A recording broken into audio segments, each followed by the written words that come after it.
This episode is brought to you by Ridge Wallet.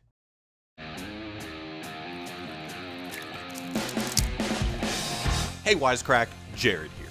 Few artists have had as big an impact on our image of the apocalypse as Australian director and actually fully trained medical doctor George Miller. Miller's vision of a leather-clad post-apocalyptic wasteland has captured our collective imagination since the release of Mad Max: The Road Warrior in 1981. And while we mostly tend to think of Mad Max as that franchise with more violent car crashes than lines of dialogue, these films hold our attention because they, and indeed most of Miller's work, explore big questions around life, death, and power. Who owns the body, and what is it for? Who gets to decide who lives and who dies? And how can we live full lives when death is all around us? Today we're going to explore George Miller's answers to these questions and more. So go get some spray paint, flood your car with gasoline, and witness us as we dive straight into this Wisecrack Edition on the politics of life and death in Mad Max and Babe.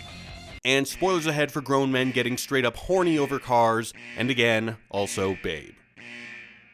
But before we continue, I want to give a shout out to this week's sponsor, Ridge Wallet. The Ridge Wallet is a light, sleek, and industrial wallet designed to last you a lifetime. Each wallet is made with RFID blocking technology which protects you from digital pickpockets.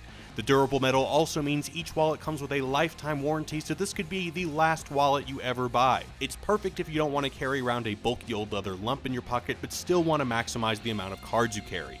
It holds up to 12 cards and still has room for cash.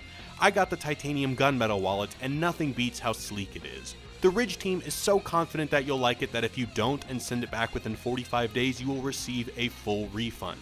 If you're not in need of a wallet, it's the perfect gift for Father's Day, which is right around the corner.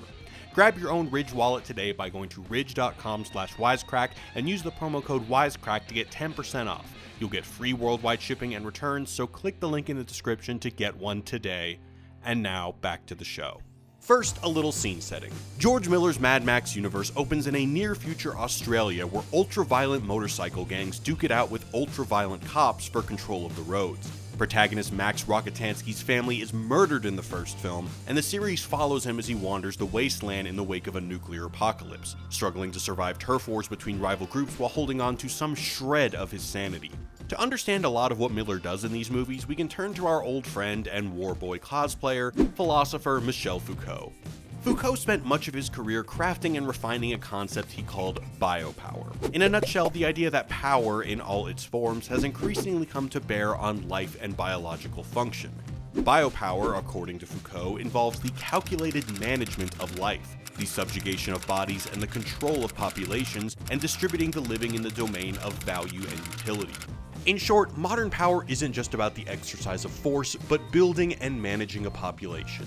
This management plays a big role in the politics of the wasteland. Mad Max Beyond Thunderdome, for instance, revolves around the fight between Auntie Entity and Master Blaster for control of Bartertown, a settlement that literally runs on biological activity, specifically the methane produced from pig shit, and relies on prison labor to process said feces. And in Mad Max Fury Road, Immortan Joe uses the tried and true biopolitical technology of chastity belts to control his wife's reproductive capacity and hoard it for himself.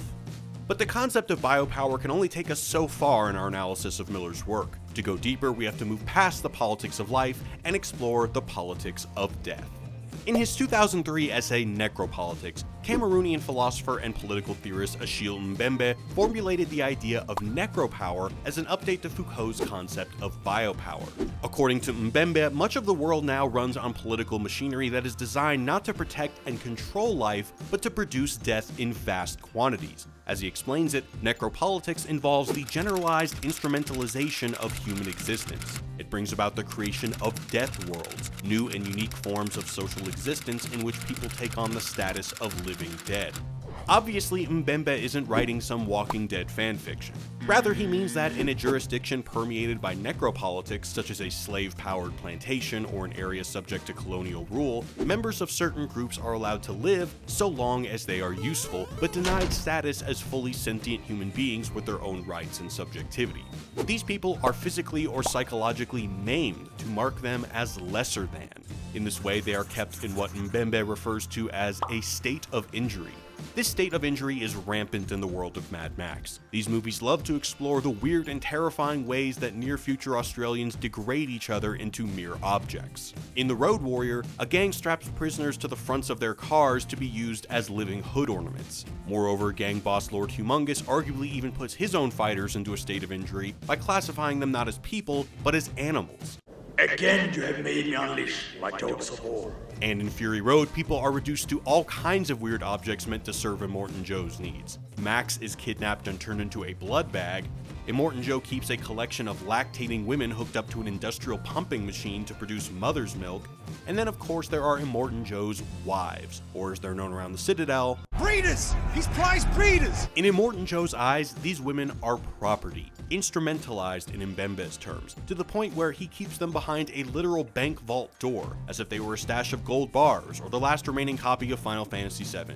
He values their lives only insofar as they can make his babies. Against this necro-political backdrop, where a human life is presumed to be a resource rather than an end in itself, Mbembe claims that people tend to use one of two basic strategies to find meaning and make life bearable. The first and most obvious is the logic of survival, the approach to life that finds satisfaction in being the last person standing. Max embodies this logic throughout the series and explicitly voices it in the opening shot of Fury Road. A man reduced to a single instinct. Survive. More complex is the logic of martyrdom, the way of thinking that drives suicide bombers, kamikaze pilots, and so on to kill large numbers of people by killing themselves. According to Mbembe, when the logic of martyrdom is in full swing, the besieged body becomes a piece of metal whose function is, through sacrifice, to bring eternal life into being. This logic finds its fullest expression in the cult of the V8, the religion that encourages the war boys to win eternal life by dying in service to Immortan Joe. Nux, for instance, deals with his hellish life and impending death by cancer through fantasizing about the opportunity to die a glorious death. If I'm gonna die historic on the Fury Road. More than anything else, the dying Nux desires eternity in the form of Valhalla. I live, I die, I live again! When he fails to kill Furiosa, he frames that failure as the loss of his one chance at eternal life. I should be walking with the immortal, feasting with the heroes of all time. And speaking of McFeasting, who's gonna grow up to be a big fat pig? So far we've been discussing how George Miller explores questions around life, death, sovereignty, and so on through Mad Max. But George Miller isn't just a former medical doctor who directed the Mad Max series. Throughout his career, Miller has been involved in a variety of genres, among them dark fantasy, medical drama, and children's films, including, believe it or not, Babe and Happy Feet. Weirder still, throughout all these movies, biopolitics and necropolitics still loom large. Not convinced? Allow us to reintroduce to you what is arguably the most sexual of Penguin-based children's movies. Some might say too sexual. I will retire now to my couch of perpetual indulgence. Okay, ladies, who's first? Happy Feet follows the adventures of Mumble, a penguin born in the midst of a fish shortage to a society organized around the act of singing. When his father Memphis realizes that Mumble wants to dance rather than sing, he is deeply alarmed. Well, I thought it was kind of cute. But it just ain't penguin, okay? Emperor Land fetishizes singing and identifies it as the only legitimate way to find a mate. This behavior lines up neatly with Foucault's description of the so-called science of sex that developed in conjunction with biopower. For instance, he notes how the strange pleasures of individuals were long considered harmful to all-important population health. In contrast, proper and normal sex allegedly ensured a physically vigorous population. In other words, getting down in a non-traditional way came to be seen as literally dangerous to the health and safety of your neighbor, your country, etc. It's on these grounds that the community elders attack Mumble's tap dancing. Just having fun! Harmless fun. Harmless? It's this kind of backsliding that has brought the scarcity upon us! Per the Emperor Penguin's biopolitical logic, the only safe and healthy way to channel sexual energy is through singing. Anything else is seen as a direct threat to the well-being of the group. Biopower plays a similar role in Miller's The Witches of Eastwick. The entire plot of this dark comedy revolves around a sexual relationship between the devil and three women who unknowingly summon him to their conservative New England town. The townsfolk condemn their behavior as not just immoral, but dangerous. That's nobody's business. Oh, that is everybody's business. Like Immortan Joe, Jack Nicholson's devil ultimately seeks to use the women in his life as vessels for his offspring, a fact recognized only by the hilariously unhinged devout churchgoer Felicia, who slowly loses her mind imagining the sinful Stupping. He will propagate, Clyde. He will increase his number. Moreover, many of Miller's non-Mad Max projects also engage heavily with necropower by exploring questions around who lives and who dies and why. Nominal kids movie Babe explores the state of injury through the lens of life on a farm. From the get-go, the actually horrifying film makes it clear that the farm animals' lives depend on their ability to provide utility to the Hoggets, or as Mbembe might say, their lives depend on how they can instrumentalize themselves. If they can't do that while alive, well, there's always dinner to think about. Like the population of the Citadel, the animals are grouped into a rough caste system, based on the role they play on the farm. The exact mechanics of this divide are spelled out by Ferdinand, a duck who tries to steal the morning crowing responsibilities in order to become indispensable to the Hoggets. Humans don't eat cats. Why? Well, they're they're- indispensable. They catch mice. Humans don't eat roosters. Why? They make eggs with the hens and wake everyone up in the morning. Animals lower in the hierarchy are kept in a state of injury, where they are reduced to the food items that they are destined to become. What a lucky little pork chop you are! The tragedy of the necropolitical arrangement is that it gives the half-lives, pork chops, and blood bags of the world only one way to experience something approaching personhood, to deal out death and violence themselves. Now this point is subtler in Babe than in Mad Max. The pig only gets as far as biting a sheep on the leg, but we can dream, can't we? Mbembe claims that under necropolitics, a person becomes a subject, that is, a fully individuated human being, in the struggle and the work through which he or she confronts death and upholding the work of death. In other words, the extent to which you are allowed to be a unique person is determined by how much killing you can do. If you're a victim, you don't matter.